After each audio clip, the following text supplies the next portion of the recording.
Salut à toutes et à tous, je m'appelle Noé Jacomet, vous écoutez Nouveau Paradigme, le podcast qui explore les problèmes et les courants de pensée qui parcourent notre société, sans tabou et sans préjugés.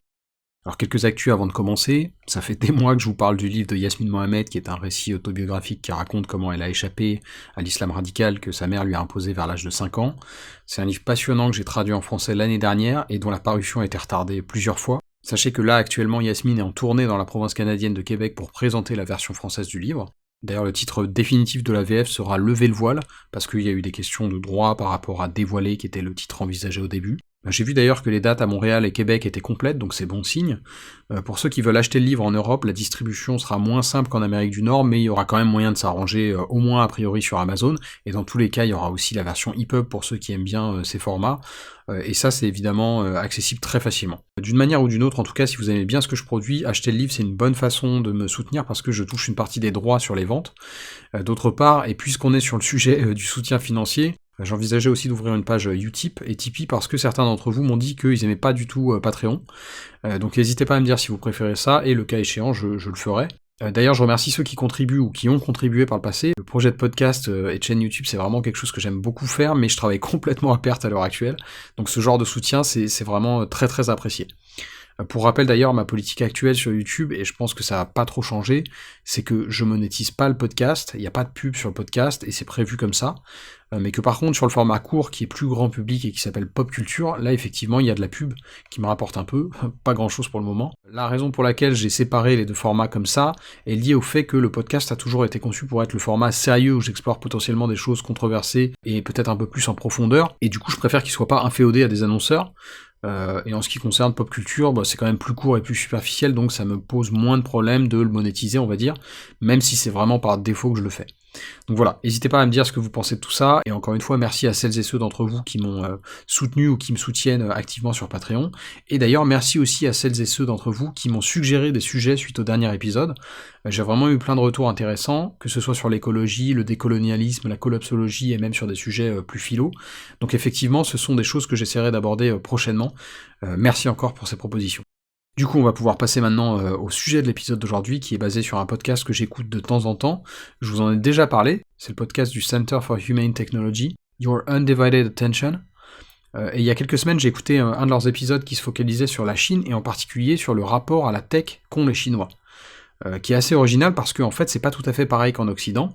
Apparemment ils se sont jamais tellement mis aux emails par exemple, et ils utilisent beaucoup plus des applis de messagerie type WhatsApp, alors sauf que chez eux c'est plutôt WeChat, Weixin. Et ce que je trouvais intéressant dans ce podcast, c'est qu'ils ont pris des perspectives chinoises sur la tech en Chine, ou du moins des perspectives de gens qui ont une certaine familiarité avec la Chine. Et du coup on sort un peu des préjugés et des lieux communs, de oh là là c'est totalitaire, le PCC voit tout et surveille tout. Alors attention, je ne nie pas les évidentes différences politiques qui existent en Chine par rapport aux pays occidentaux, mais je trouve ça toujours intéressant de se confronter à des discours plus nuancés sur des questions comme ça, parce que souvent ils sont plus proches de la réalité, il me semble. Et donc en fait, ce podcast consistait en une interview de Duncan Clark et Joema, sauf erreur, je crois que c'est comme ça que ça se prononce, puisque ça s'écrit R-U-I-M-A en pinyin, et de mes souvenirs de mandarin, ça donnerait une prononciation un peu comme ça. Pour info, le pinyin, c'est une façon d'écrire le chinois avec l'alphabet latin.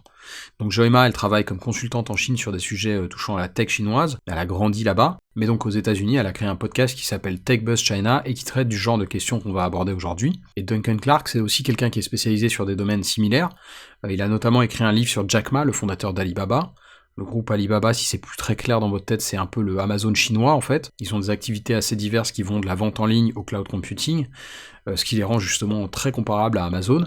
Et Jack Ma, je pense que vous vous en souvenez, c'est cet homme d'affaires chinois qui avait publiquement disparu, si je puis dire, pendant plusieurs mois entre la fin d'année 2020 et le début d'année 2021, après avoir tenu des discours critiques envers le pouvoir chinois.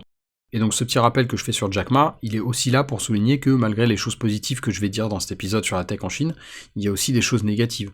En tout cas du point de vue occidental, et ce genre de déni démocratique, ça en fait partie. En revanche, vous allez voir que quand on se penche sur la tech en Chine, c'est pas du tout aussi négatif qu'on pourrait l'envisager a priori, notamment parce que sa démocratisation au sein de la société chinoise a vraiment rendu la vie beaucoup plus simple en fait. Et justement, je vous parlais de Duncan Clark et je vous ai traduit un passage du podcast en question au sujet de ce que j'évoque là, c'est-à-dire le changement en fait dans la vie quotidienne des Chinois du fait de la tech. Et petite précision avant l'extrait, Duncan Clark, je crois que ça fait plus de 20 ans qu'il vit en Chine, notamment à Shanghai et Pékin, donc voilà, ce qu'il raconte là, c'est basé sur du vécu, c'est pas quelqu'un qui est un occidental qui va jamais en Chine, il vit à moitié là-bas. Je cite. L'année dernière, j'ai pris un taxi à Paris, et à la fin de la course, j'ai réalisé que j'avais pas de liquidité sur moi. C'est un problème qui n'arrive pas en Chine, où tu peux payer ta course avec ton smartphone. Là, j'ai dû donner au chauffeur un ticket de métro, et c'est vrai que quand tu quittes la Chine, t'as l'impression presque de voyager dans le temps. Tu te dis, je vais dans un pays en voie de développement et je pourrais pas tout régler avec mon smartphone.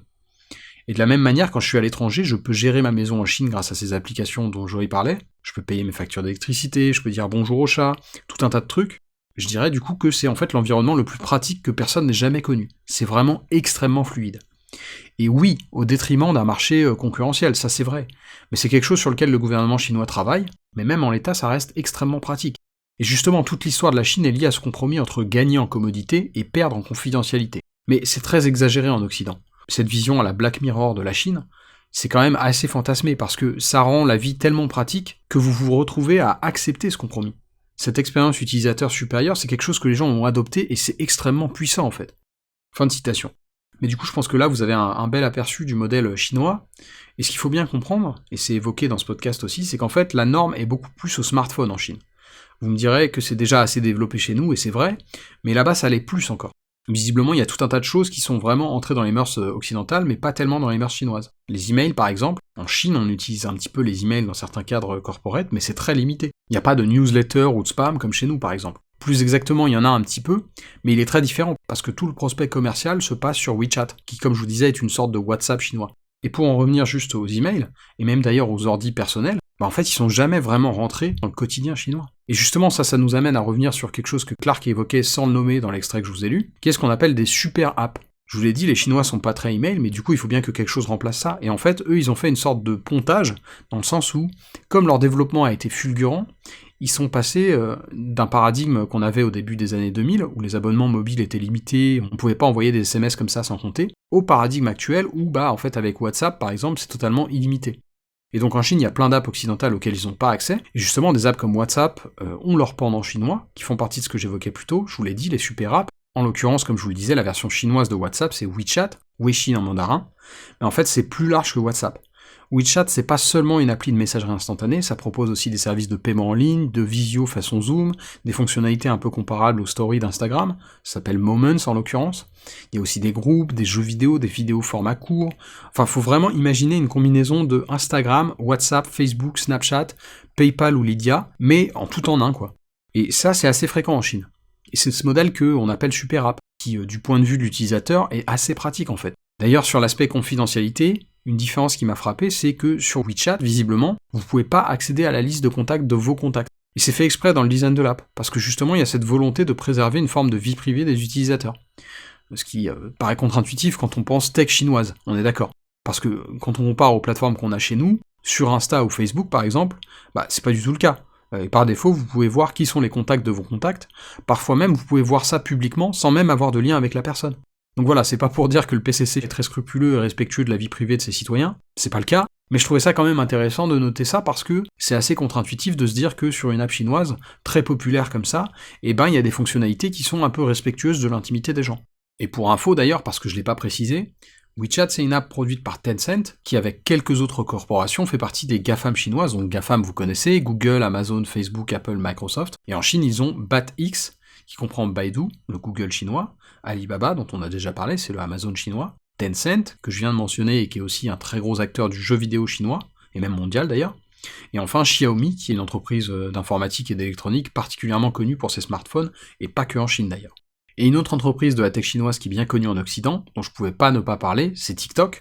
Donc pour les boomers qui m'écoutent, TikTok c'est un réseau social de partage de vidéos format court, c'est une app qui a été conçue par l'entreprise pékinoise ByteDance, et d'ailleurs, pour info, ça s'appelle pas TikTok en Chine, mais Douyin.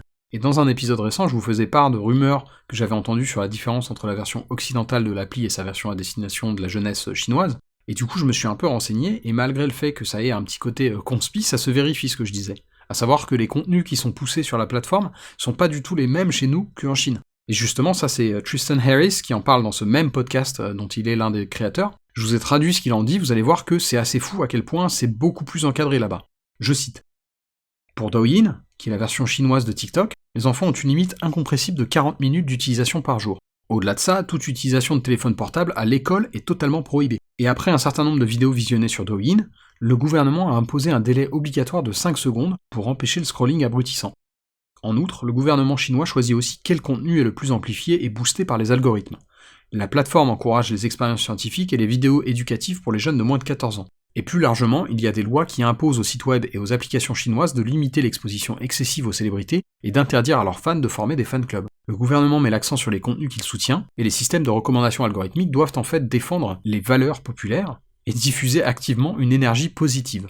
Les algorithmes ne doivent pas être utilisés pour encourager la satisfaction de plaisirs immédiats ou les dépenses excessives, et le PCC impose également des restrictions sur la façon dont son armée peut accéder à la technologie. Pour les plateformes qui influencent l'opinion publique et qui ont le potentiel de mobiliser les masses, les algorithmes doivent passer par une évaluation de sécurité après leur enregistrement. Les smartphones du personnel militaire sont également suivis à distance et de nombreux sites web leur sont interdits, non seulement pour empêcher la fuite d'informations sensibles, mais aussi pour réduire les risques de potentielle manipulation psychologique des militaires chinois par des acteurs étrangers. Enfin, le gouvernement chinois fait aussi pression sur la tech pour réduire l'anonymat en ligne, en exigeant des scans du visage pour tous les utilisateurs de téléphones portables. Fin de citation. Et je pense que cet extrait il montre très bien le paradoxe en fait chinois, dans le sens où le contrôle qu'exerce le gouvernement est quand même extrêmement important, en plus d'être très verrouillé, mais en même temps il a pas que des côtés négatifs, c'est ça qui est fou.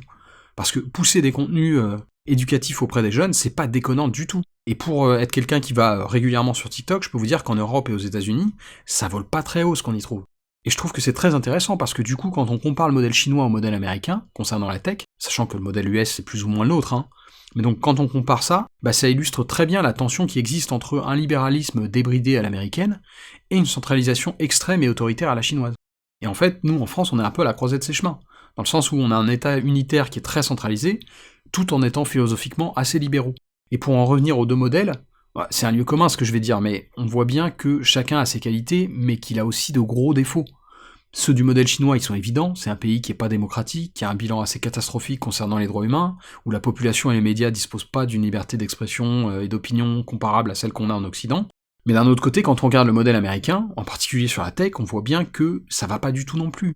On pense par exemple que Instagram est pas étranger aux problèmes de santé mentale au sein de la génération Z, en particulier chez jeunes filles. C'est d'ailleurs quelque chose que j'avais déjà évoqué dans l'épisode 20 de Nouveau Paradigme, qui s'appelait le prix du progrès, et ça c'est sans vous parler de tous les enjeux démocratiques liés à des réseaux sociaux comme Twitter et Facebook, où se répandent fake news, arnaques et pseudosciences, ce qui nous a donné par exemple cette espèce de tentative de coup complètement loufoque de l'assaut du Capitole américain du 6 janvier 2021, qui est pas du tout anecdotique.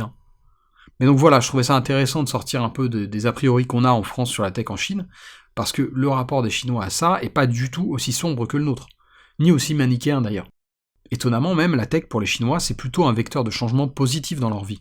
Parce que, en fait, à part les jeunes générations, tout le monde se souvient de la Chine avant la tech, où tout était extrêmement compliqué en termes logistiques. Et c'est pour ça que cet aspect pratique, il est très apprécié là-bas.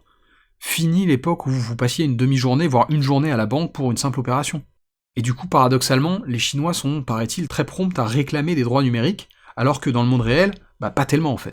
Et je trouve ça assez paradoxal, mais voilà, faut bien intégrer que pour eux, la tech, c'est pas tellement une source d'angoisse, comme ça peut l'être pour nous, mais au contraire plutôt une source d'espoir pour l'avenir. Et justement là-dessus, je trouve que la conclusion du podcast auquel je fais référence, elle est assez belle, parce que ce qu'expliquent Joy Ma et Duncan Clark, c'est qu'en fait, Chinois et Occidentaux sont pas si différents que ça, et ils ont justement des aspirations communes, notamment le fait de trouver des solutions aux problèmes auxquels l'humanité fait face. Et d'ailleurs, il y a plein de domaines dans lesquels Chinois et Occidentaux collaborent, la recherche sur le traitement du cancer par exemple est un bon modèle de ça, il me semble. Et ces objectifs communs, ils sont assez apparents dans la culture populaire, je trouve. Récemment sur YouTube, j'ai parlé d'une série de livres de SF chinoise qui commence par un bouquin qui s'appelle Le problème à trois corps, et je trouve qu'il illustre assez bien les aspirations chinoises dont parlent Joy Ma et Duncan Clark, qui sont effectivement très similaires aux nôtres. Alors encore une fois, c'est un peu un lieu commun de dire ça, mais je trouve que ce sont des bons propos pour conclure ce sujet. J'espère d'ailleurs que ce petit aperçu de la tech en Chine vous aura plu, et que j'aurai l'occasion d'en reparler dans de prochains épisodes. D'ici là, prenez soin de vous, et à bientôt dans Nouveau Paradigme.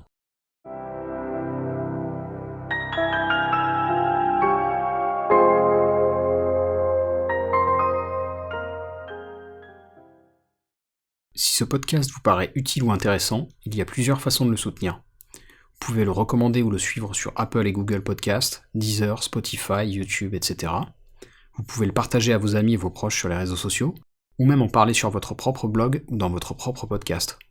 Enfin, comme indiqué en début d'épisode, vous pouvez financer Nouveau Paradigme directement en vous rendant sur patreon.com/noéjacomet. Et quel que soit le soutien que vous m'apportez, merci, c'est vraiment grâce à vous que ce podcast peut continuer à exister et se pérenniser.